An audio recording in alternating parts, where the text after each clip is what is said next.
going to be covering the history of sports and media and how they play a role in one another. I'm Campbell. I'm Grace Badaki. Lauren Sutton. And I'm Chandler Barrett. Newspaper is the oldest form of sports media. People back in the day, if they were not in attendance at the game, usually didn't know the outcomes or things that transpired during the game until the day or days after. Today, most newspaper articles you can get online or through apps such as ESPN or Fox Sports Go. Articles today provide a more in-depth breakdown of what people have just watched, or they provide information that the people may want to or need to know before the game or before what they watch. Print media isn't as prevalent today as it used to be in the early 1900s and up to about the 1980s. But it'll always be in print media. Sports media will always be in print because of the interest it garners from people around the country.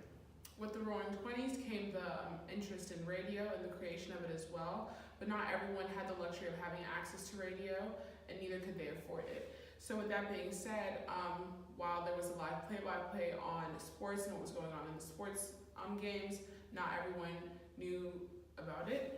But nowadays we have internet podcasts and portable radio shows that you can access in your car, on your phone, and all those types of ways. So radio, although isn't one of the largest ways that we access sports, but it's still pretty dominant. The first radio broadcast was 1921, but the initial broadcast was through a Western Union telegraph wire in Columbia, Missouri. And today, only 3.4% is what sports is in the radio. So everything else like music, and whether that be different genres of music, is what's covered in the radio, and only 3.4% is really sports. And I covered sideline reporting, which is a huge component in sports media because it gives the audience a sense of personal connection during the game. So you have interviews with the coaches, interviews with the players, and that's very interesting. And sideline reporting is seen as kind of a subliminal concept, just like how product placement is seen as a subliminal concept. So like when a sideline reporter is interviewing someone, you'll see their network name on their mic, or when people are playing on the court or field, you'll see Nike, Under Armour, and Gatorade water bottles, and yeah.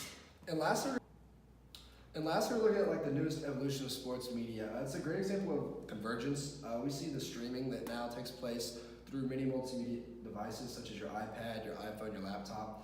It's really eliminated the use or the need to be in front of a TV. You can watch from nearly anywhere in the world now through a variety of devices.